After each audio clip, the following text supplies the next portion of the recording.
Pessoal, quarta-feira, dia de nada porque eu tô de férias, mas apesar de ser férias, eu quero falar de matemática. Desculpa, eu me divirto com matemática. Eu vou falar sobre coisa de álgebra 2 barra álgebra comutativa, tá? Eu vou fazer, eu tava conversando ontem no Twitter, não exatamente conversando, mas eu troquei umas mensagens com o Thiago, o professor da UFS, o Thiago Felipe, é porque tem vários Thiagos. E aí, falando sobre localização, fiquei com vontade de fazer esse negócio. Tá? Vocês podem falar, mas Renan, férias, vai jogar alguma coisa assim? Eu vou. Eu tenho jogado bastante, tenho aprendido a fazer edição de vídeos e outras coisas assim, mas a máquina esquenta muito. E a minha mesa refrigeradora, que é uma mesa que tem milhões de ventiladores embaixo, não chegou ainda. A Amazon atrasou, curiosamente a Amazon atrasou a entrega. E aí eu fico um pouco receoso de fazer essas coisas mais pesadas, porque o computador chega fácil, a GPU chega a 80 graus, umas coisas assim, e eu fico receoso. Tá? Eu sou uma pessoa medrosa. Então, hoje, nós vamos fazer a localização. Só que a gente vai fazer o jeito honesto da localização. Ah, eu chamo de honesto, eu vou explicar ao longo do vídeo porque, mas você pode pensar, isso aqui é uma generalização, tá? Isso é uma generalização. Eu também vou acelerar esse vídeo no DaVinci depois.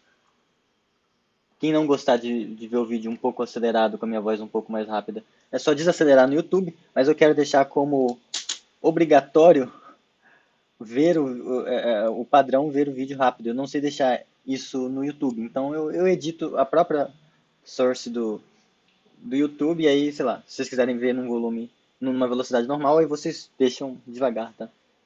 Porque eu não consigo falar na velocidade que eu gosto de me escutar. A gente estava falando bem rapidão, assim, pá, pá, pá, pá, pá, pá, pá, pá. Mas enfim. A localização é uma generalização do corpo de frações.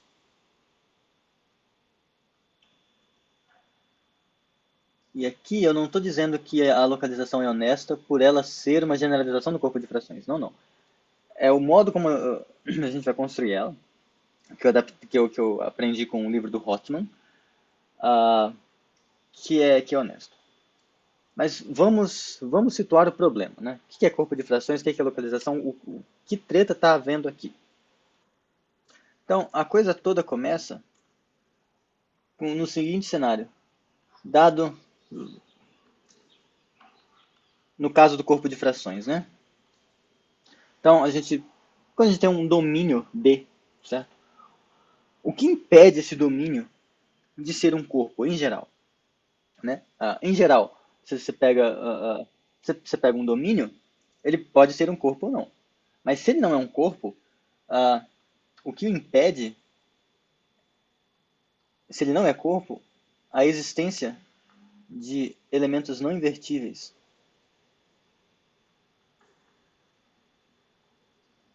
Não invertíveis. É a resposta, né? Ou seja, o fato de existir S que pertence a D, tal que não existe um T que também pertence a D, tal que quando você faz S vezes T, isso aqui é igual a 1. Porque se existisse, você teria o inverso multiplicativo, se isso fosse para todo cara diferente de zero, claro que diferente de zero, você, a gente ia concluir que é corpo. Né? O fato de ter um cara não invertível é o que impede a gente xingar eventualmente um certo domínio de corpo. Bom, e aí onde entra o corpo de frações na história? O que vai ser localização e tal? O, o corpo de frações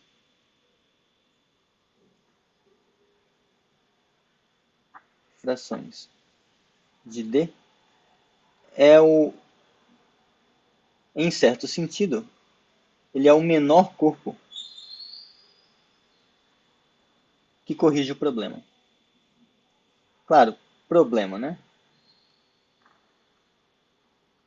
Que corrige o problema.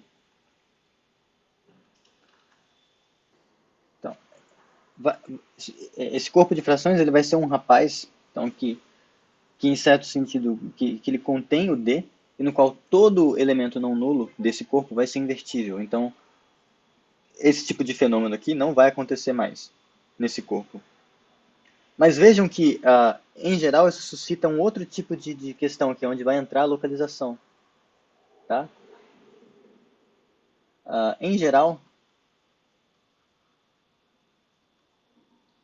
dado um anel comutativo e com unidade, bonitinho, tá?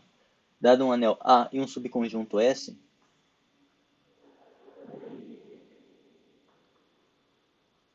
então podemos procurar por um anel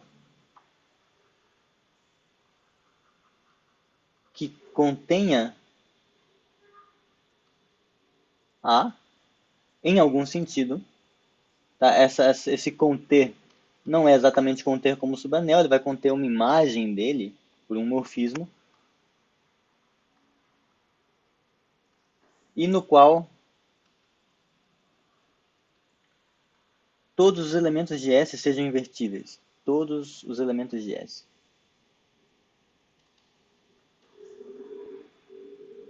são invertíveis. No caso, não vão ser os elementos de S propriamente, mas os elementos da imagem de S pelo morfismo que empurra A para esse anel que a gente vai encontrar. Esse cenário aqui é o da localização. Então ele é um pouco mais geral que o do corpo de frações. Tá? Ah, qual a ideia? Como uma criança versada nos fundamentos básicos de álgebra resolveria isso? Eu me pergunto. Né?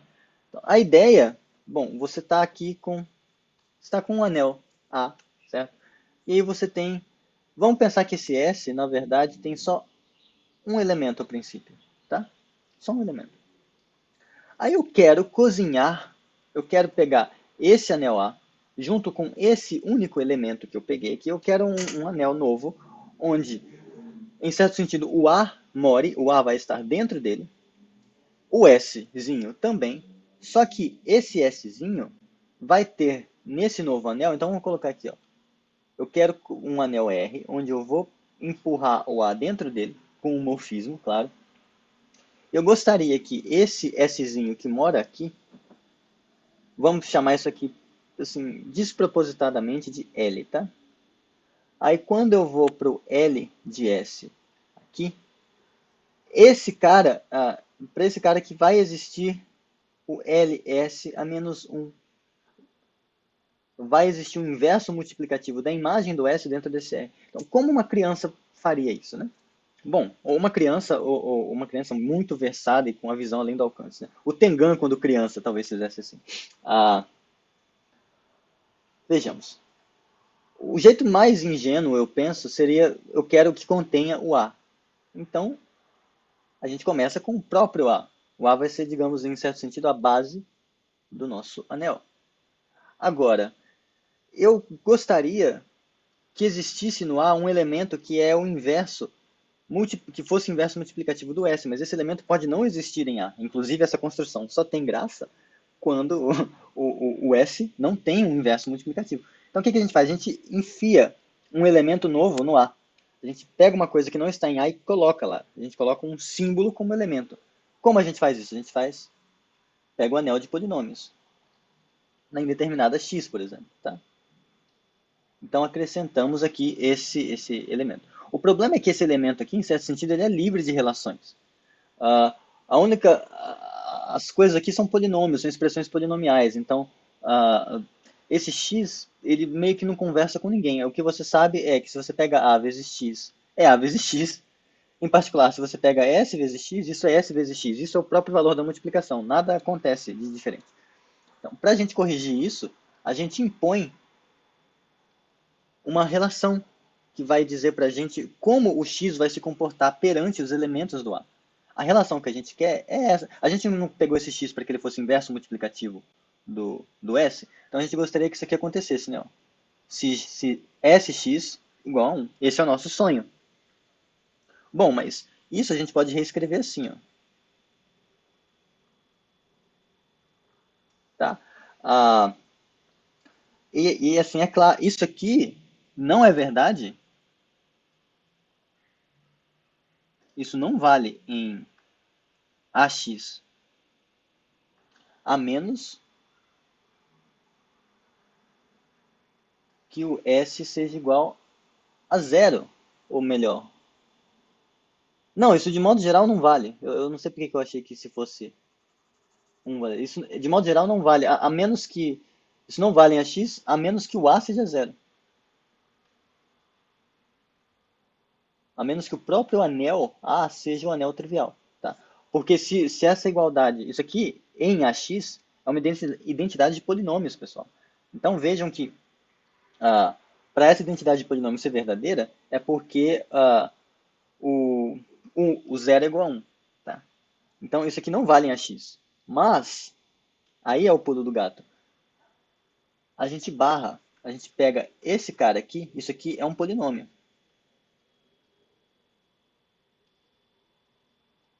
E aí o que a gente faz? Vamos forçar um quociente no qual esse polinômio seja nulo. Então a gente bota isso aqui. A gente quocienta pelo ideal gerado pelo polinômio sx-1. Tá? Nota que, observa que nesse cara aqui, ó, note que vamos xingar então isso aqui de, que nome eu posso dar? Eu vou xingar assim, ó, S-1 de A, por enquanto. Não, sem notações estranhas, vou chamar isso aqui só de R. Ring, né? Só um anelzinho em particular. Ah, nota que em R, o S, quando a gente faz o S barra vezes o X barra, isso aqui é o 1 barra, porque S barra vezes X barra é o barra do SX, que é igual a 1 barra, porque a gente tem o SX menos 1 barra igual a zero, tá? Porque é o que acontece nesse cara. Então, de fato, nesse anel R, o x barra é um inverso multiplicativo do S. Aliás, é o inverso, né? Porque o inverso multiplicativo, quando existe, é único. Tudo bem? Então, e por que eu digo que isso é honesto? Porque a gente está fazendo isso tudo com um fermental algébrico. É nesse sentido que eu quero dizer que é honesto. Depois, no meio ou no final, eu vou mencionar como que é outro tipo de construção disso que a gente vai fazer. E vocês vão ver que ela é bem mais artificial do que isso. Então, só para dar mais um exemplo dessa mesma coisa, vejam o seguinte cenário, tá? Vamos olhar esse cara aqui, o anel de polinômios com coeficientes no anel dos inteiros, tá? Em determinada x quocientado por esse cara aqui. Vamos xingar isso aqui de R, igual eu xinguei lá anteriormente.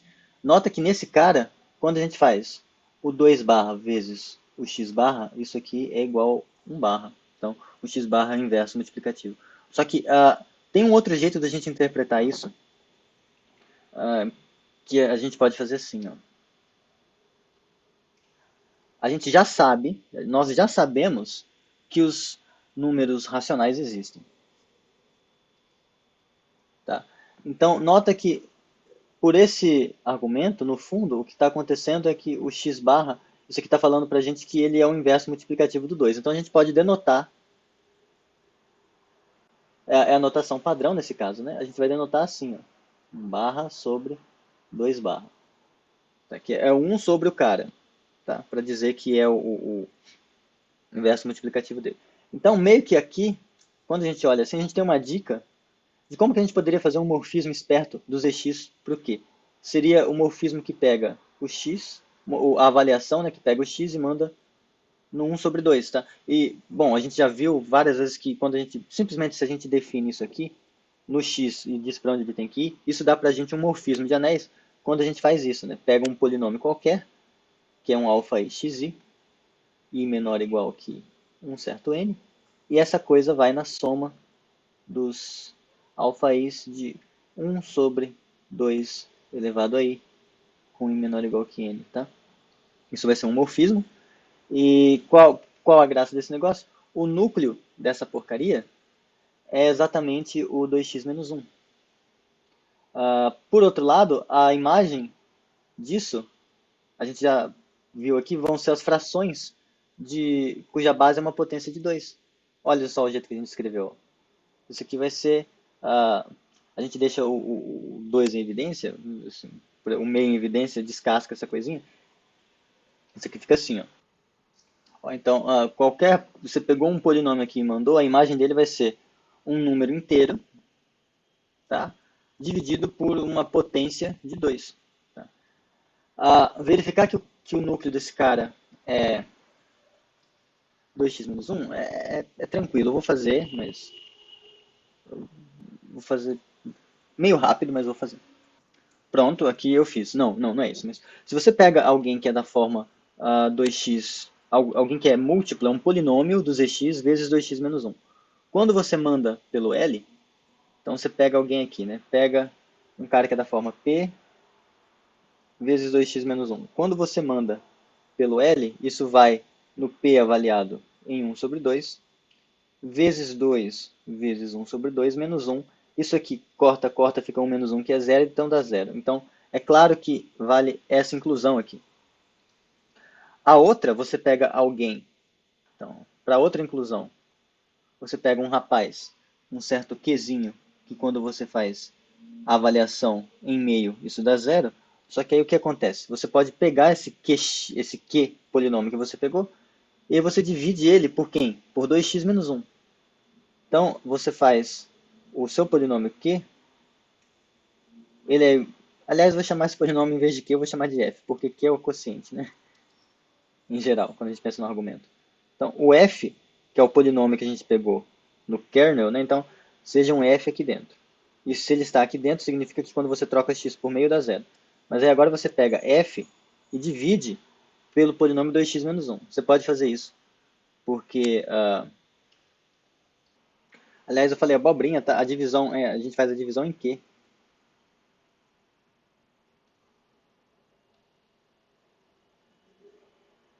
A gente faz a divisão em Q de x, na verdade, tá? Porque lá a gente pode falar do... A gente pode fazer a divisão por 2x menos 1, porque o 2x menos 1 ele vai ser invertível lá. Porque lembra que o algoritmo da divisão ele pede que o coeficiente líder do cara que vai fazer a divisão seja invertível. Então isso aqui vai ser um Q vezes 2x menos 1 mais um certo resto. Tá? A gente divide aqui em Q de x. Tá? A gente tem essa expressão aqui, e quando a gente avalia em meio, a gente avalia aqui em meio. Isso aqui vai dar zero. Avalia aqui em meio, isso aqui vai dar zero. E esse R vai ter que ser zero.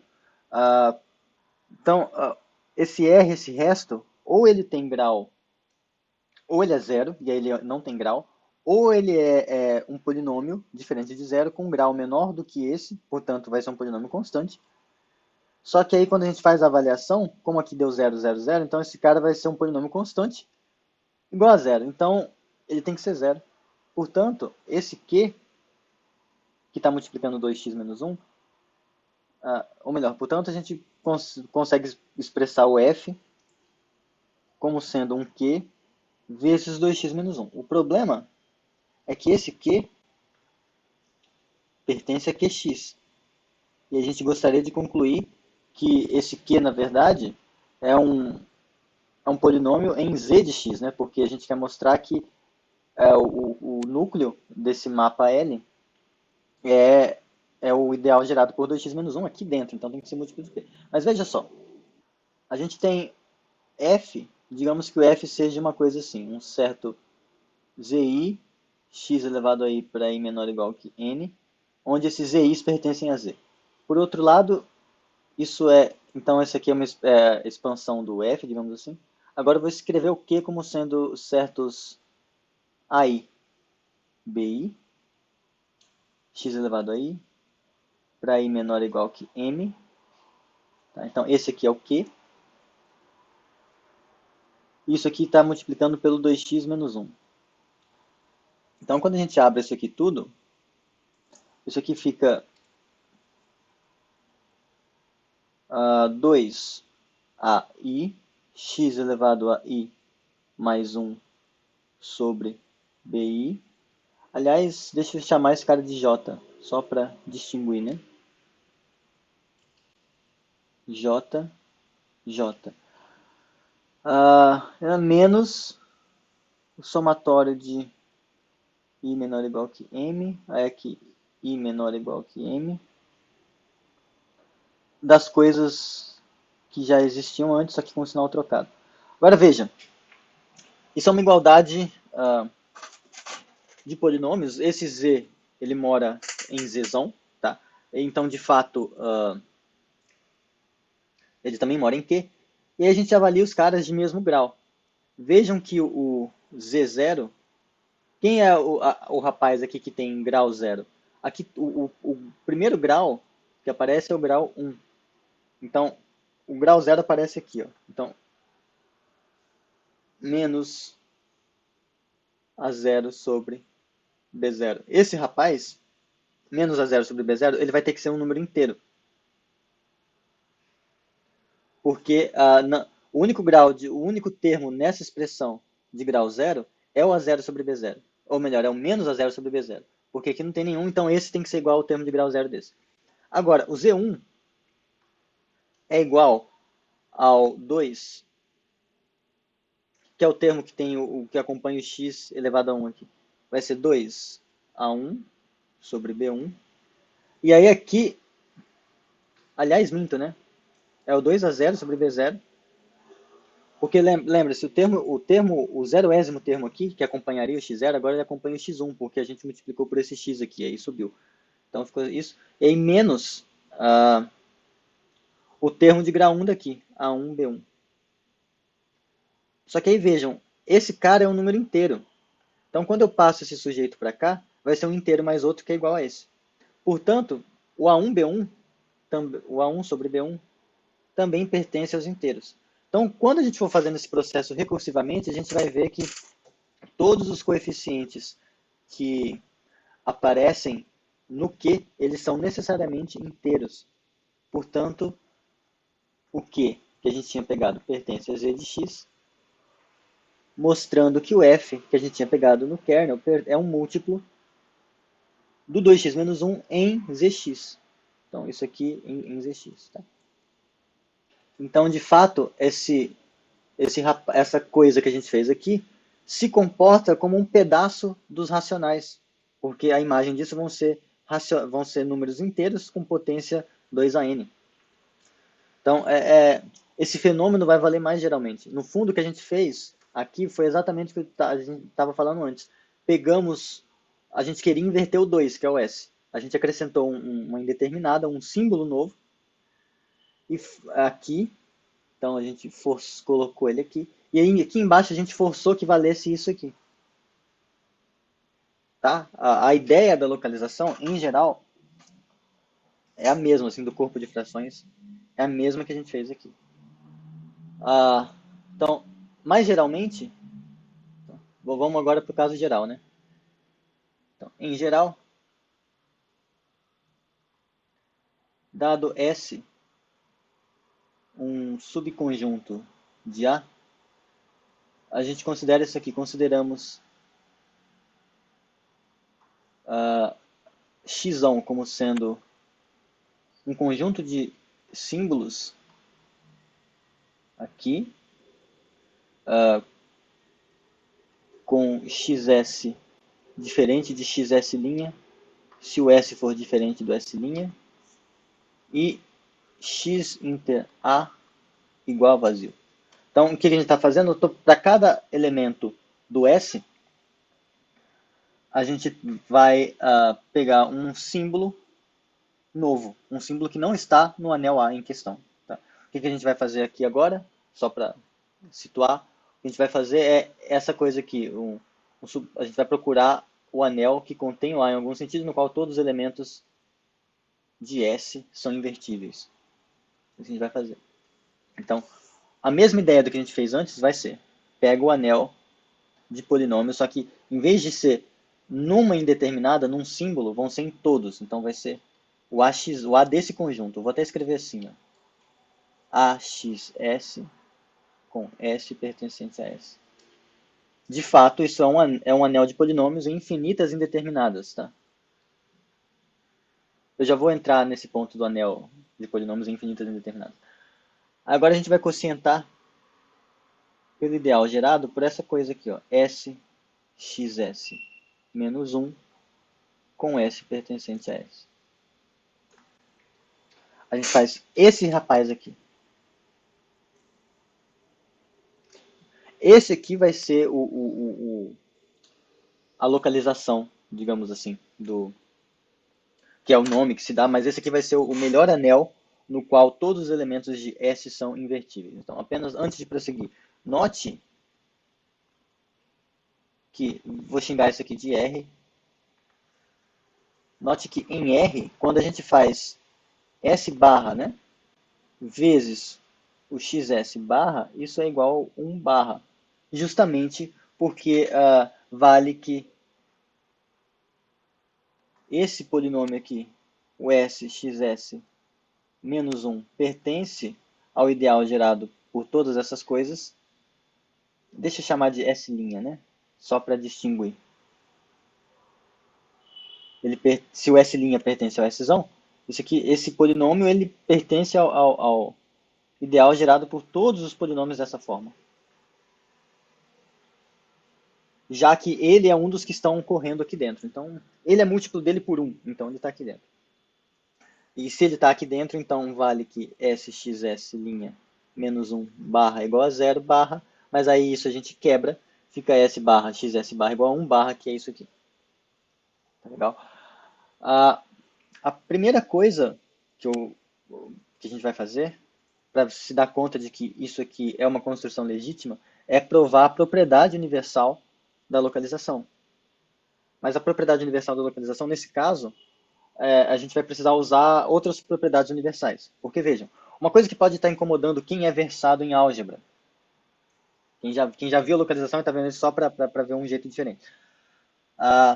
Eu não estou pedindo aqui que o S seja multiplicativo, para quem já sabe que é, daqui a pouco a gente vai entrar, mas a parte de ser multiplicativa ela vai ficar clara nessa construção porque é importante você supor. Mas ela não significa que isso aqui não vai ser a localização.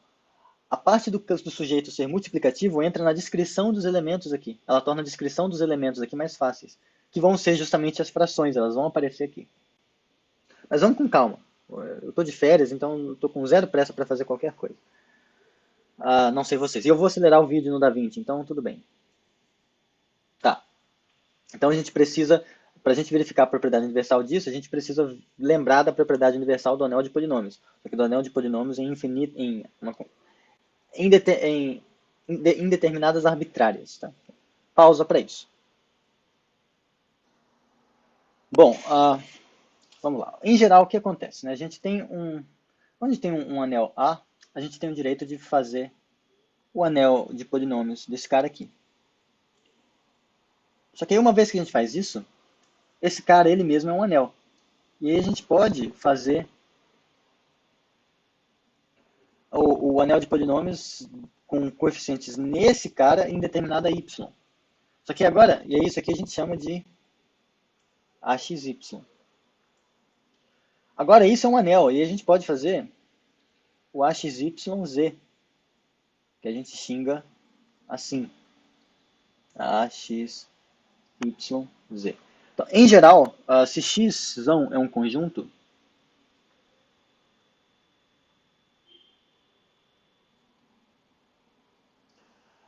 e a gente pode chamar isso aqui, tem uma notação melhor para isso, mas vai assustar vocês. Vou chamar Fão o conjunto de todos os...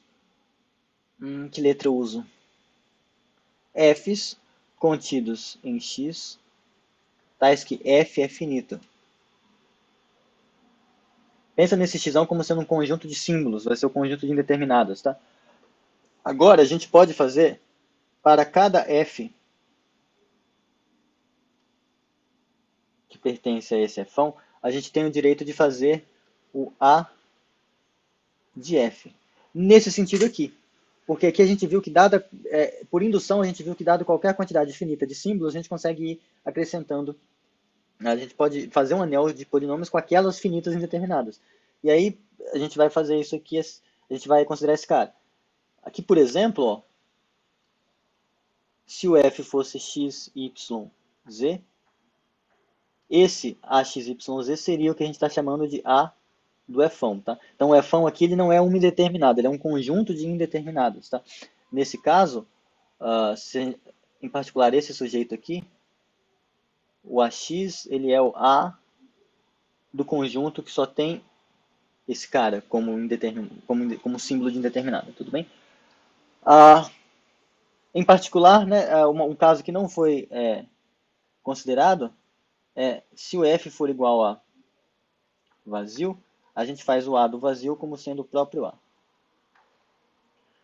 Há uma construção geral para o anel de polinômios que pega todos esses casos de uma vez, da onde isso aqui não vai aparecer como convenção, vai surgir naturalmente, tá?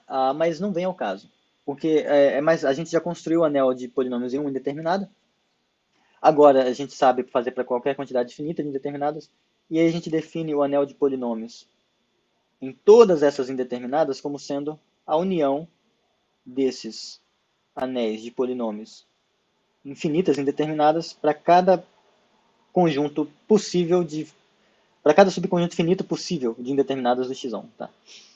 Então, esse cara não significa que vão ser polinômios em infinitas indeterminadas ao mesmo tempo, mas qualquer combinação finita de indeterminadas do x1, eu vou poder pegar monômios dessa forma e fazer combinações alineares desses monômios, como eu quiser. Qualquer arranjo finito dessas combinações vai estar lá dentro, tá? Então, é só isso. A operação, a multiplicação, adição, essas coisas, elas vão fazer sentido. Deixa eu diminuir aqui.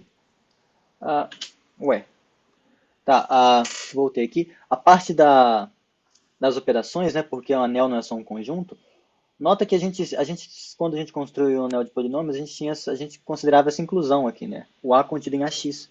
Então, o A está contido em AX, que está contido em AXY, sempre que você vai acrescentando variáveis. Então, isso aqui diz pra gente que se você tem F e G pertencentes a essa família de subconjuntos finitos do X, e você tem F contido em G, então o A de F está contido em A de G.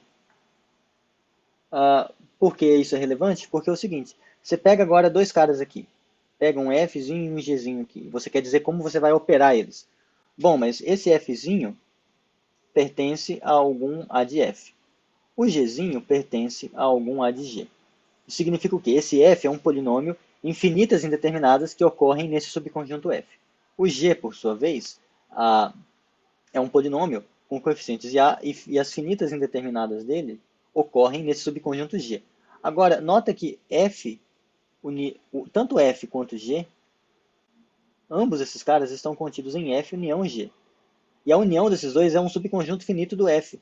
Então, usando essa observação aqui, esses dois caras, o AF e o AG, eles estão contidos no A de F união G.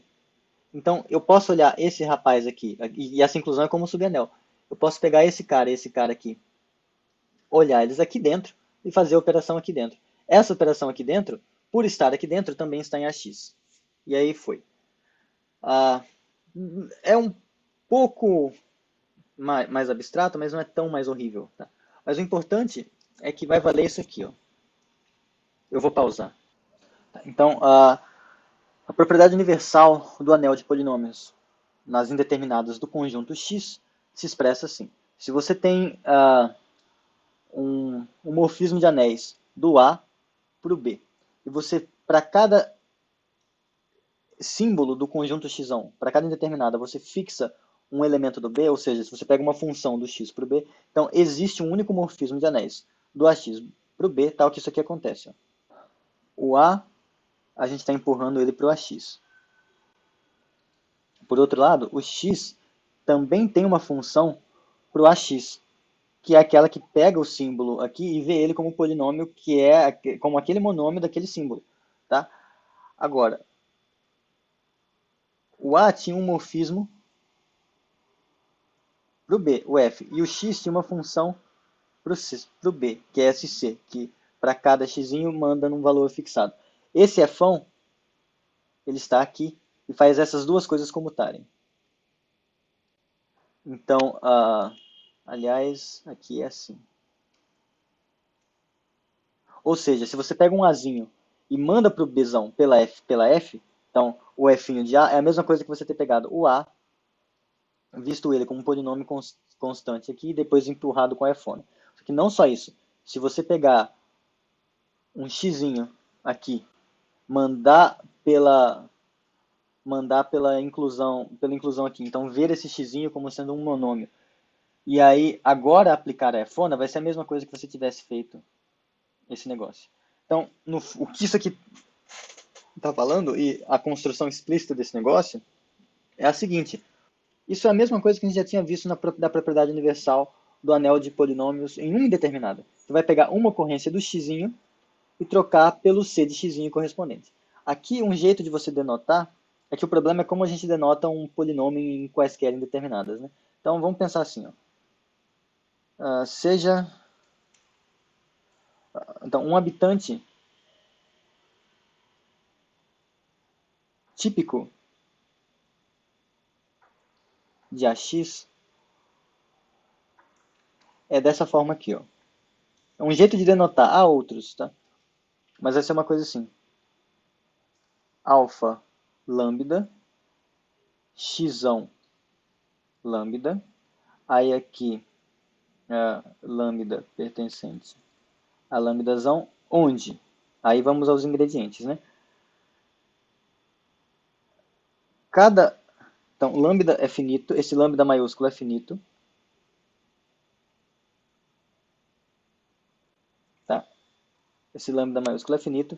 Agora, lambda que pertence a lambda é uma função que sai do xão, que é o conjunto de símbolos, e vai nos números naturais.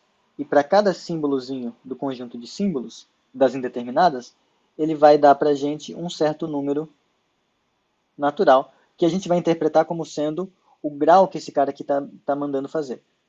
Esse, por sua vez, esse... Ah, e tal que, isso aqui é importante, tal que esse conjunto aqui, ó, o conjunto de todos os xzinhos, tais que o lambda de x é diferente de zero, isso aqui é finito. Porque lembra, a gente só quer que os elementos que estão aqui eles pertençam a algum anel de polinômios de finitas indeterminadas. Então, esses graus aqui, eles têm que ser quase todos zeros, se esse x aqui for infinito. Finalmente, esse xão lambda denota pra gente eu vou escrever assim, o produtório é o produto dos xzinhos elevados ao lambda de xzinho, tal que o lambda de xzinho é diferente de zero, tá? Aí agora, esse habitante típico, o fão vai levar em quem? Vai levar na soma dos f alfa lambdas dos c de xão lambda, com lambda pertencente a lambda. E o que é o c de x lambda? O c de x lambda, por sua vez, é o produtório de todos os c de x elevados a lambda de x, tais que o lambda de x é diferente de zero. Tá? Bom, para entender essa notação, minha sugestão é: pensa no xão, no conjunto de determinadas, como sendo só o cara que só tem um elemento. Tá? Então, esse lambda é um conjunto finito e esse lambda maiúsculo precisa ser finito. Esse carinha ser uma função que sai desse cara que só tem um elemento e vai aqui, é justamente a função que você está falando o grau daquela única indeterminada. E aí, essa correspondência é o que a gente já fazia, de substituir a ocorrência daquela única indeterminada pelo elemento do B que a gente escolheu. Agora, se a gente tiver o x com dois elementos, isso aqui vai ser, esse lambda maiúsculo vai ser um conjunto de funções que saem de um conjunto de dois elementos e determina em qual vai ser o grau da indeterminada x e da indeterminada y, digamos assim. E aí você vai somando essas coisas. É um outro jeito de denotar, tá? Eu gosto de denotar assim. Mas só para entender o que esse cara está fazendo, tá legal? Não é a coisa mais trivial do mundo, mas não é a pior também, tá?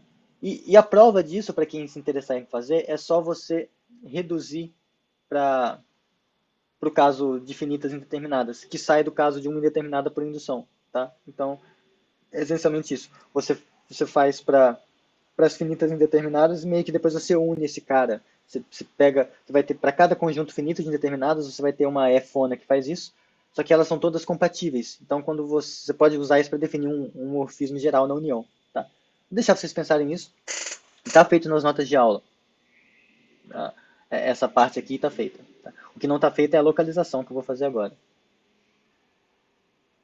Lá eu só fiz para o corpo de frações. Aqui eu vou fazer em geral. Então, é isso que a gente vai mostrar. Quando a gente pega esse anel de polinômios A nas indeterminadas xs com S pertencente a S, a S grande, quocienta por esse ideal aqui de todos os polinômios dessa forma com S variando em S, chama isso aqui de R. Esse anel ele vem de fábrica com um morfismo de anéis ρ que sai do A, com o qual a gente começou, e vai para o R.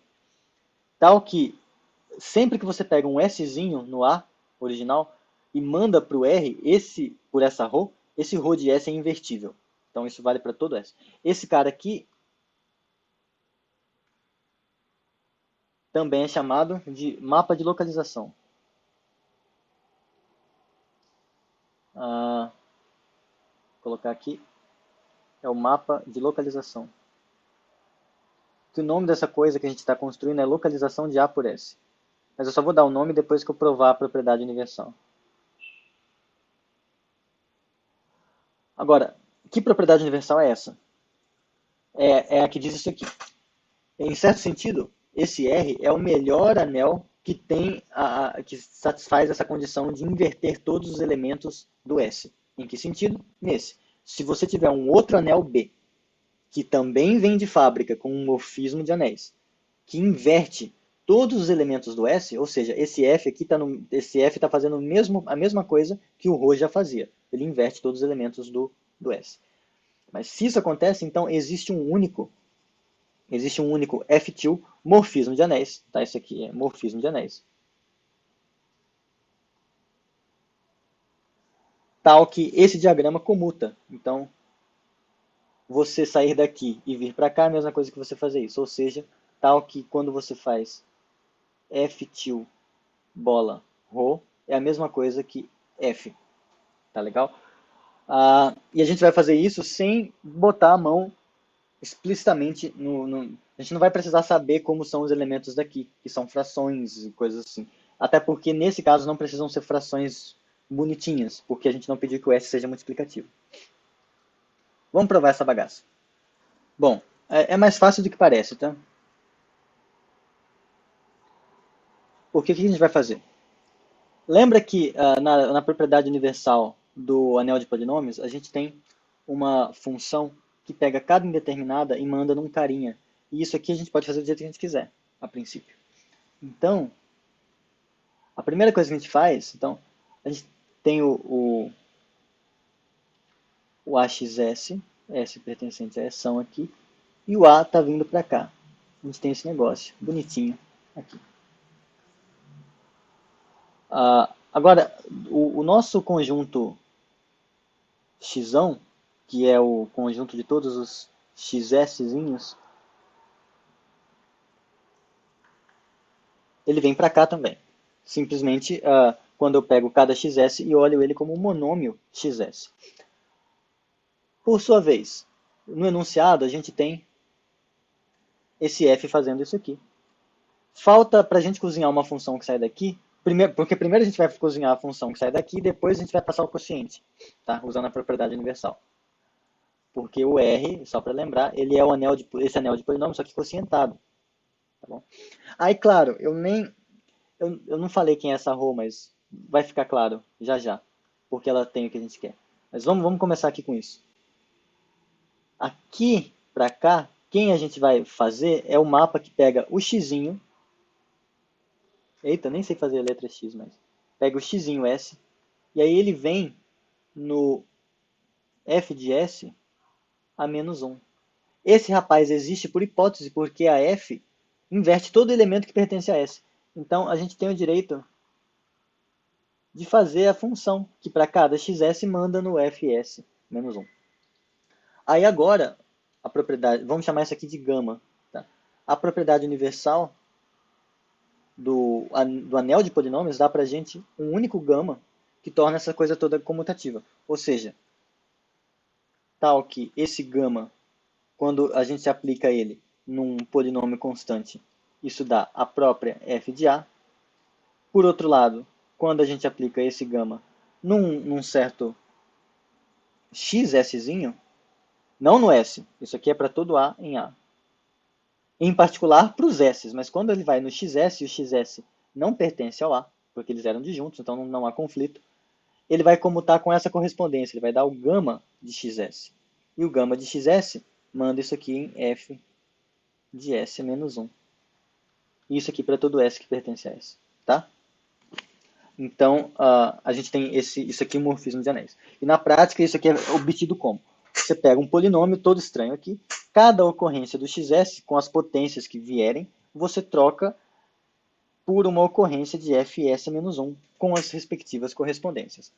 Tá, agora, nota o seguinte, esse gama, quando você faz gama de xs, aliás,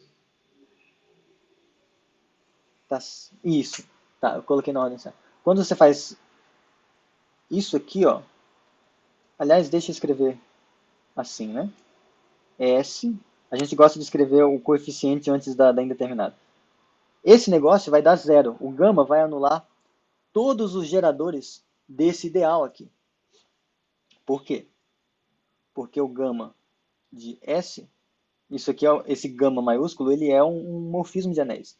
Então isso aqui vai ficar assim.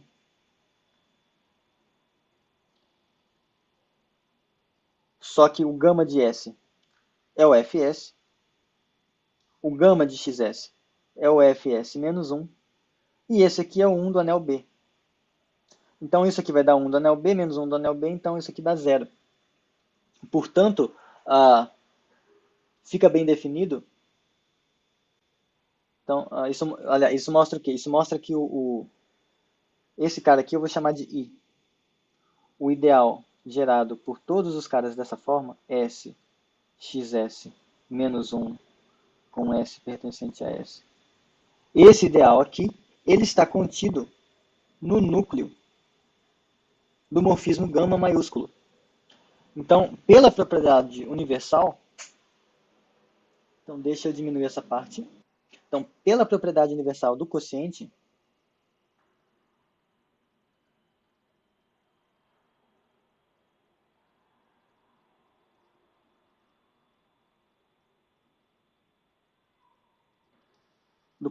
por I, tá? Por essa propriedade universal aqui, existe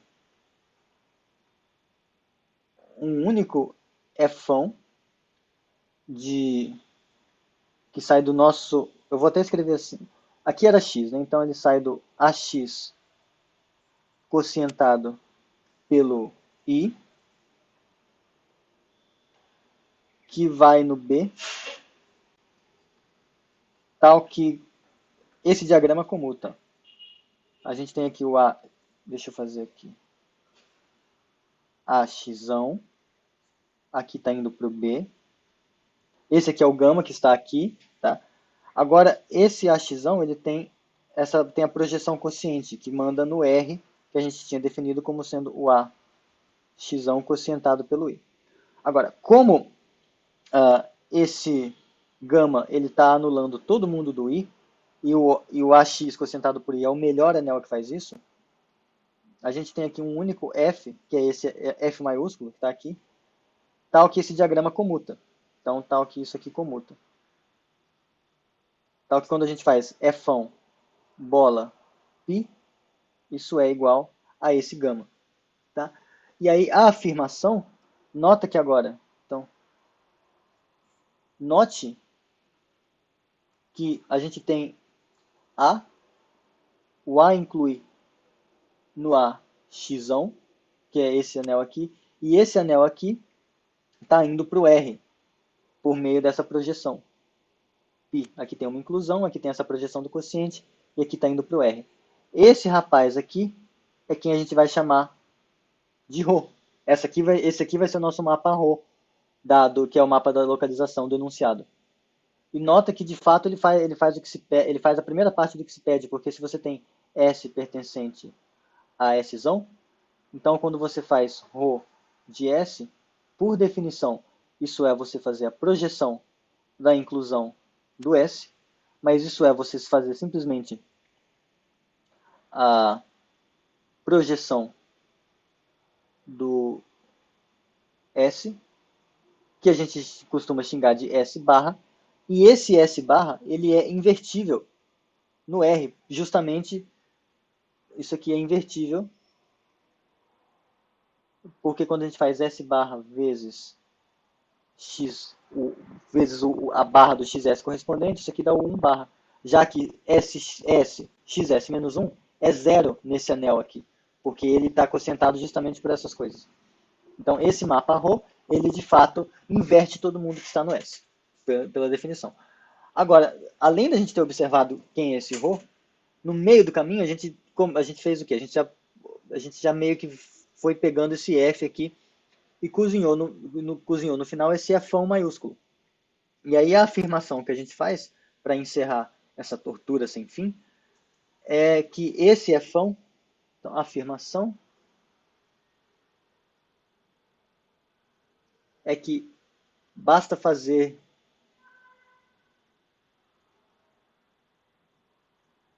Fão igual a o F2, aliás, igual ao Fão, o F2 que a gente queria, né? Porque a gente queria que ele fosse, a gente queria um mapa que fosse o único que tornasse essa coisa aqui comutativa. Então, vamos ver por que esse negócio funciona. Tá, eu vou pausar para desenhar um diagrama bem bonito agora. Então, aqui, ó, eu coloquei todas as informações num diagrama só. Então, vamos ver aqui com calma. Relembrando, aqui está o nosso A, aqui é a inclusão que manda ele como polinômio constante para o AX, aqui está o nosso X, e a inclusão que manda cada símbolo do X como um monômio do AX. Aí, aqui a gente obteve o gama, que torna essas coisas todas comutativas. E claro, esse aqui é o F, que gera o morfismo de anéis dado no enunciado. E aqui é o gama, que manda, só para lembrar, ele manda um XS no Fs a menos 1. É isso que ele faz para todo S, só para recordar. Agora, esse gama, ele torna toda essa parte aqui de baixo comutativa. Sair daqui e vir para cá é a mesma coisa que fazer isso. E sair daqui e vir para cá é a mesma coisa que fazer isso. Ok, beleza. Agora, o Fão que a gente encontrou ele de modo que essa parte de cima é comutativa. Porque esse gama anula o I. E lembra que esse R é o AX quocientado por I. Então, como ele anula todo mundo do I, então existe um único F que torna essa parte comutativa. Ou seja, se você sai daqui e vem para cá, é a mesma coisa que você ter feito esse aqui direto. Tá? Aí a afirmação, o que a gente queria na verdade, só para voltar ali, a gente queria um único rapaz que fizesse essa parte aqui comutativa. A para R, aí A para B, aí aqui é o ρ e aqui é o F. E aqui a gente gostaria que aparecesse um único F-til. Então, quem é ρ nessa bagaça toda? O ρ é esse negócio que eu vou destacar de azul. Ó. Esse aqui, isso é o ρ. Então, ρ é igual a π bola I. Aqui está o mapa ρ. Então, a gente está saindo do A e indo para o R. Esse é o mapa de localização. Vamos ver que quando a gente pega esse F, primeiro a gente tem que ver que ele torna esse diagrama comutativo. Então, a gente tem que ver que se a gente sair do A e ir para o R e depois ir para o B por meio desse F, é a mesma coisa que a gente ter saído direto do A para o B pelo F. Então, vamos ver. Peguei um rapazinho aqui. Pegamos um Azinho. Mandar esse Azinho para o R por meio da ρ significa mandar ele para o AX pela inclusão, depois mandar ele para cá. E aí ele chegou no, se você então pegou um Azinho, no final você chega no A barra. Agora, o que é que o mapa quociente do Fão faz? O mapa quociente do Fão, ele torna essa parte comutativa. Então, se agora eu aplicar se eu mandar o Fão, a gente vai no Fão do A barra. Mas a propriedade do Fão do A barra é que se eu sair daqui e vir para cá, é a mesma coisa que eu ter feito isso. Então, isso aqui vai ser igual ao gama de A. Só que o gama de A fazia o quê? Só para lembrar vocês. O gama de A dava F de A. Então, o diagrama de fato comutou. Então, quando a gente saiu do A, foi para o R pela ρ, e depois aplicou o Fão, foi a mesma coisa que a gente tivesse pegado o Azinho e caído direto no B, pelo F de A. Então, ele está comutando. Maravilha. Agora a questão é por que ele é único? Então, vamos ver que esse rapaz é único. Para ver que ele é único, então vamos supor, deixa eu escrever aqui, vamos supor que a gente tem isso, nada. Aí a gente vai pegar um φ, tal que quando a gente faz A,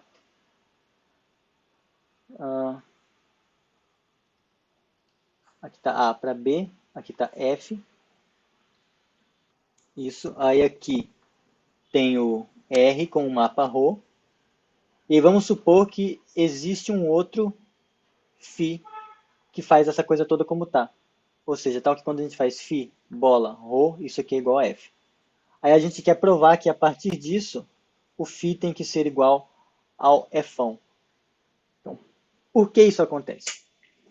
Então, nota que quando se a gente tem esse φ fazendo esse negócio aqui, então, no fundo, esse φ ele está aqui dentro. Então, eu posso colocar ele aqui. E aí, o que esse diagrama comutativo está falando? Ele está falando para a gente que se você pegar um cara que sai daqui e vem para cá, com a ρ é essa composta, tá? A composta da pico aí. Sair daqui e vir para cá, compondo para essas duas, é a mesma coisa que você, e depois compondo com a φ, é a mesma coisa que você sair direto com a F. Só que isso, em particular, diz para a gente que, nota que isso garante em particular, que quando você faz a φ bola π, quando você faz a φ bola π do A, isso aqui mostra que esse cara tem que ser o próprio F do A. Se você pega um A no Azinho. Por quê? Você pegou um Azinho aqui, mas ele, visto na inclusão, é ele mesmo. Então isso aqui é a mesma coisa que você fazer o φ bola, é a mesma coisa que você colocar um I aqui antes. Tá? Só que aí esse π bola I é a mesma coisa que você colocar o ρ. Mas se você fez φ bola ρ, isso já é o F de A. Então ele tá, quando a gente olha esse negócio aqui, esse rapaz, φ bola π, só esse, ele está tornando essa parte comutativa. Quando você olha isso aqui como se... Pensa na φ bola π no lugar do gama. Exatamente. Deixa eu apagar essa linha azul. E aí escrever para vocês aqui que, no fundo, isso está mostrando que a gente pode colocar φ bola π, que vai tornar essa parte comutativa. Só que da mesma forma, esse φ bola π também vai tornar essa outra parte comutativa. Pelo mesmo motivo, ó, se a gente fizer aqui φ de π do xs e multiplicar pelo fs,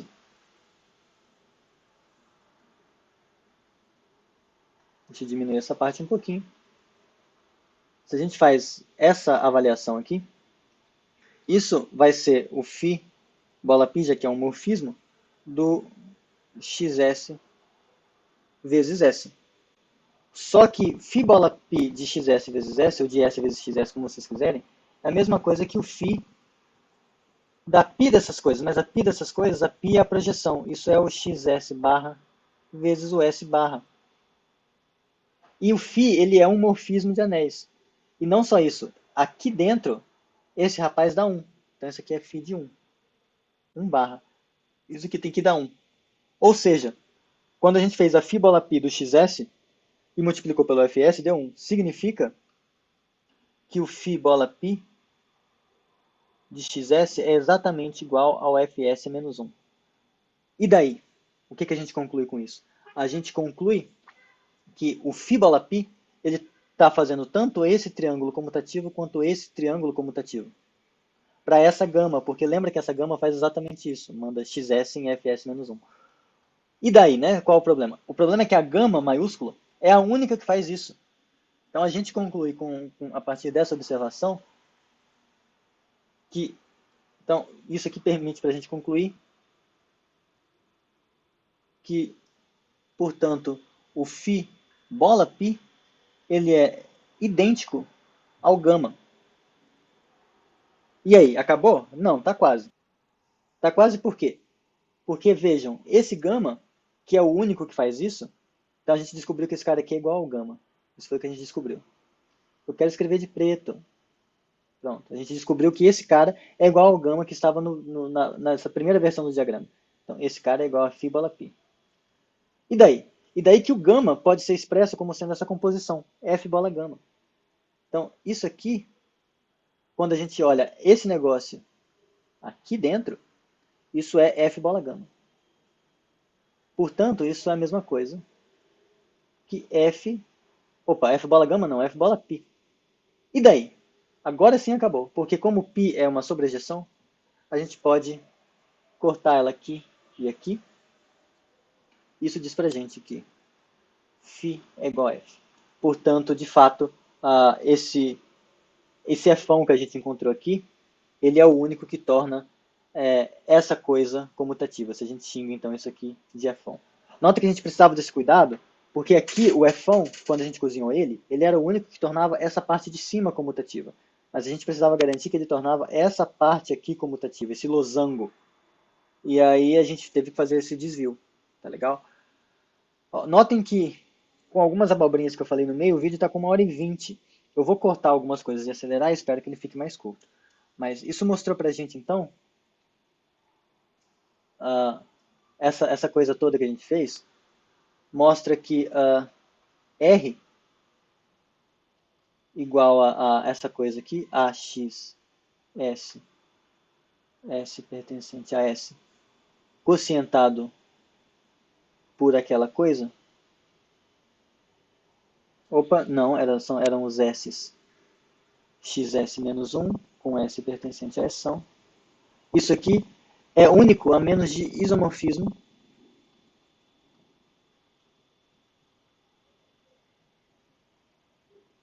A menos de iso. Uh,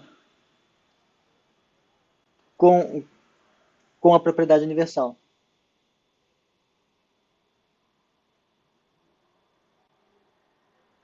Com a propriedade universal. Então, essa unicidade dá pra gente o direito de dar um nome para essa coisa. Então, como ele é único a menos de iso, a gente xinga R como S menos 1 de A e chamamos, o qual chamamos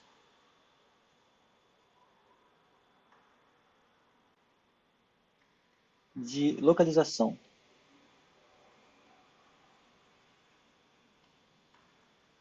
de A por S. Então, está aí provada que a localização existe, tá? Tem a propriedade universal que a gente conhece. Quais vão ser os próximos passos do próximo vídeo onde eu vou encerrar essa coisa? Vou dar o roteiro do que a gente vai fazer. A gente vai observar o seguinte, que se S' é o feixe multiplicativo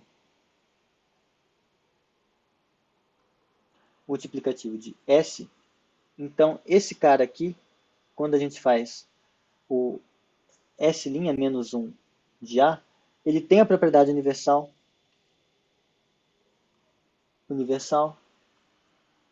do S menos 1 de A. Ou o contrário, eu não lembro qual dos dois eu faço.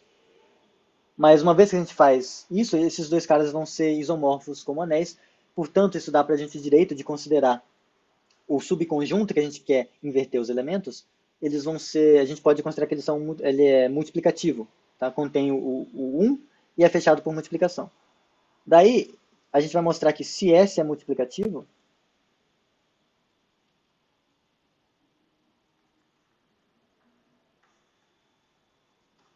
Então, os elementos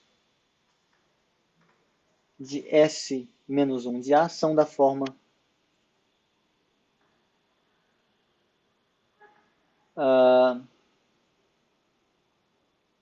ρ A vezes ρ S A menos 1, onde ρ é o mapa de localização, tá? E aí essa coisa é o que a gente costuma escrever assim, A S menos 1. Opa, AS. Em particular, para que isso aqui tenha o total sentido, a gente vai caracterizar quem é o núcleo de ρ. E aí aqui é onde vai aparecer a parte mais legal dessa construção. Por quê? Porque aqui a gente vai perceber que esse cara vai ser igual ao conjunto de todos os sujeitos do anel. Deixa só eu pegar aqui para eu não escrever abobrinha. Esse aqui vai ser o conjunto de todos os caras que pertencem ao anel, tais que existe um S que pertence ao Szão, satisfazendo essa identidade aqui, S de A igual a zero. Essa condição aqui, secretamente, é a que está por trás de quando a pessoa vai definir a localização do outro jeito. E que outro jeito é esse? O outro jeito que costuma ser feito é assim. Você pega o A, cartesiano S, aí você bota uma relação de equivalência nessa coisa. A relação de equivalência nessa coisa, ela não é óbvia. Ela lembra uma regra de 3, mas ela tem um fator a mais. Ela tem um fator de correção. Você vai dizer que AS é equivalente a BT. A princípio seria, se fosse para valer a regra de 3, né, pensando nisso aqui como fração, a gente ia dizer que ia ser AT menos BS igual a zero. Mas não vai ser isso. Vai ser se somente se existir um U que pertence a S, tal que, uma vez que você corrige isso por esse cara, dá esse negócio. Eu nunca vi uma motivação para por que a relação de equivalência que funciona é essa. A única motivação que eu vi é que quando a gente constrói a localização desse jeito mais algébrico, o núcleo vai ter essa cara, e aquela relação sai de graça. Mas tudo bem, vamos voltar para esse outro jeito de fazer a localização, né? Você colocou essa relação de equivalência aqui, prova que ela é uma relação de equivalência. Aí você ficou um ano para provar que isso aqui é uma relação de equivalência. Acabou? Não. Você vai ter que definir as operações.